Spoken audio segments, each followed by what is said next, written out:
আমাৰো ল'ৰা ছোৱালী আছে, আমাক ভাতে মৰাৰ চিন্তা নকৰিব। মুখ্যমন্ত্ৰীলৈ আহ্বান নলবাৰীৰ মধ্যাহ্ন ভোজন কৰ্মীৰ। মুখ্যমন্ত্ৰী মহোদয়, আমাৰো ল'ৰা ছোৱালী আছে, আমাক জীয়াই থাকিবলৈ দিয়ক, আমাক ভাতে মৰাৰ চিন্তা নকৰিব। আমাৰ হৃদয়ৰ কথা বুজিবলৈ চেষ্টা কৰক, এনজিঅ'ক ভাত ৰন্ধা কাম নিদিব। এনেদৰে মধ্যাহ্ন ভোজন কৰ্মীসকলে আজি নলবাৰীত মনৰ ক্ষোভ ব্যক্ত কৰে। এবাৰ অন্তত সঁচা অন্তৰেৰে চিন্তা কৰক, এই গৰীবখিনিৰ কথা আপোনাৰো ল'ৰা ছোৱালী আছে, আমাৰো আছে।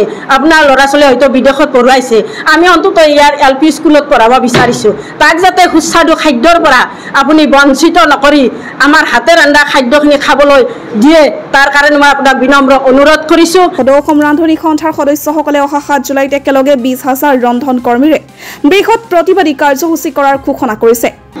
আমি তেখেতক আমি হুংকাই দিছো যে আমাৰ সদূৰ অসমখনতে আমি ১৭ জুনত আমি আন্দোলন সংগ্ৰাম কৰিম। এয়া নহয়, আমি তেখেতক আমি ৰাজপথত ঘেৰাও কৰিম। এই প্ৰতিবাদৰ কাৰণ হৈছে এনজিঅ' খেদাও আহক প্ৰতিবাদ কাৰ্যসূচী। সমগ্ৰ ৰাজ্যতে অব্যাহত আছে ৰন্ধন কৰ্মীৰ মজুৰি বৃদ্ধিৰ প্ৰতিবাদ। নলবাৰীতো বৃহস্পতিবাৰে CITU কাৰ্যালয়ত বহুসংখ্যক ৰন্ধন কৰ্মীয়ে প্ৰতিবাদ সাব্যস্ত কৰে। এই প্ৰতিবাদী কাৰ্যসূচীত অংশগ্ৰহণ কৰি ৰন্ধন কৰ্মীসকলে কোনো পধ্যেই এনজিঅ'ক মধ্যাহ্ন ভোজন ৰান্ধিবলৈ দিয়া নহ'ব বুলি হুংকাৰ দিয়ে। মুখ্যমন্ত্ৰীয়ে আমাক মাননি বঢ়াই দিম বুলি অক্টোবৰৰ ১ তাৰিখক লগি আমাক ৰখাই থৈ দিছি। এই মুহূৰ্তত আমি ৰৈ আজি তেখেতে এনজিঅ'ক দিলে আমি এইটো কথা কোনো মতে আমি মানি নলওঁ। আমি তেখেতক আমি হুংকাই দিছো। যদিহে মুখ্যমন্ত্ৰীয়ে ৰন্ধন কৰ্মীৰ অনুৰোধ মানি নলয়, তেনেহ'লে ২৬ৰ বিধানসভা নিৰ্বাচনত প্ৰত্যুত্তৰ দিব বুলিও সকিয়নি প্ৰদান কৰে প্ৰতিবাদকাৰী ৰন্ধন কৰ্মীসকলে।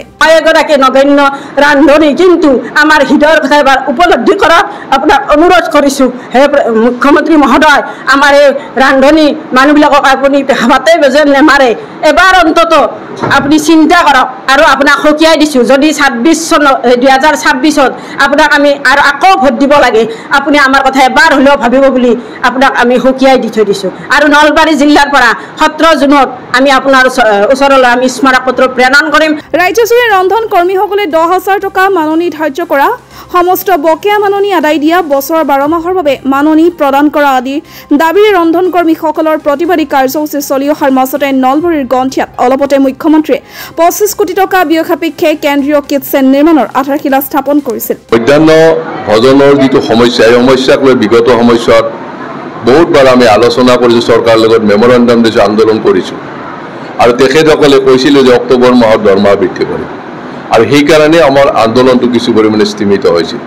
কিন্তু দুখৰ বিষয় যে বিজেপি চৰকাৰে হঠাতে আজি নলবাৰী গন্ধিয়া ওচৰত ১০ কোটি টকাৰ খৰচ কৰি পিনে এটা ৰান্ধনী ঘৰ বনোৱাৰ কাৰণে সিদ্ধান্ত লৈ সিদিনাখন উদ্বোধন কৰিছে।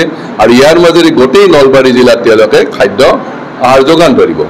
অৰ্থাৎ তেওঁলোকে লাহে লাহে আমাৰ মধ্যাহ্ন ভোজনৰ যিখিনি কৰ্মী এইখিনিক ছাঁটাই কৰিব, আৰু এটা আনচাইণ্টিফিক খানা এটা, কাৰণ ৰাতিপুৱাই বনাই ১টা বজাত দিব।